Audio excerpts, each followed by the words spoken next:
नमस्कार प्रमद, आर्यभटीय गणितात आपले स्वागत आहे. गुरुजी, मला पायथागोरस थेरम तुमच्या पुस्तकामध्ये कुठे आढळतो त्याचं सविस्तर वर्णन सांगा ना.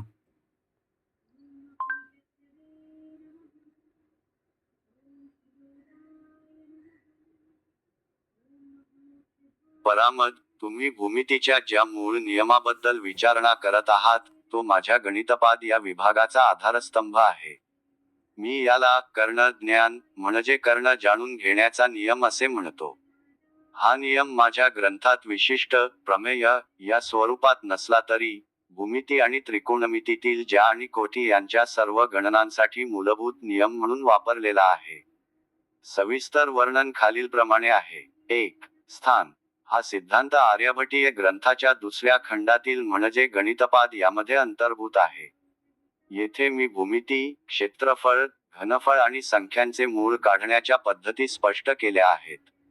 2. सिद्धांताचा उपयोग. याचा सर्वात महत्त्वाचा उपयोग ज्योतिषशास्त्रात होतो. पृथ्वीवरील कोणत्याही ठिकाणी उभारलेल्या शंकू म्हणजे खांबाची सावली आणि तो खांब यांच्यावरून सूर्यकिरणांनी जोडलेला कर्ण काढण्यासाठी या नियमाचा उपयोग होतो. यामुळे वेधशाळेतील अनेक गणना अचूक करता येतात. 3. शब्दावली. काटकोनाच्या दोन बाजू म्हणजे भुजा आणि कोटी होत. या दोन बाजूंवर बनवलेल्या चौरसांच्या क्षेत्रफळांची बेरीज करून त्याचे वर्गमूळ काढले की कर्ण प्राप्त होतो. याच सिद्धांताचे वर्णन करणारे सूत्र पाहूया. आर्यभटीय म्हणते, समकोणाश्रित भुजावर्गयोग विद्युत कर्ण वर्गमूल.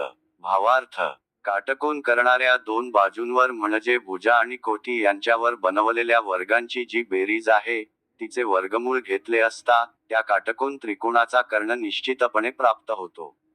याचा अर्थ असा की, जर तुमच्याकडे भुजा आणि कोटी यांची लांबी माहीत असेल, तर तुम्ही त्यांच्या वर्गांची बेरीज करा आणि त्या बेरजेचे वर्गमूळ काढा, म्हणजे तुम्हाला कर्णाची लांबी मिळेल. हाच भूमितीचा महत्त्वाचा नियम माझ्या कार्याचा आधार आहे.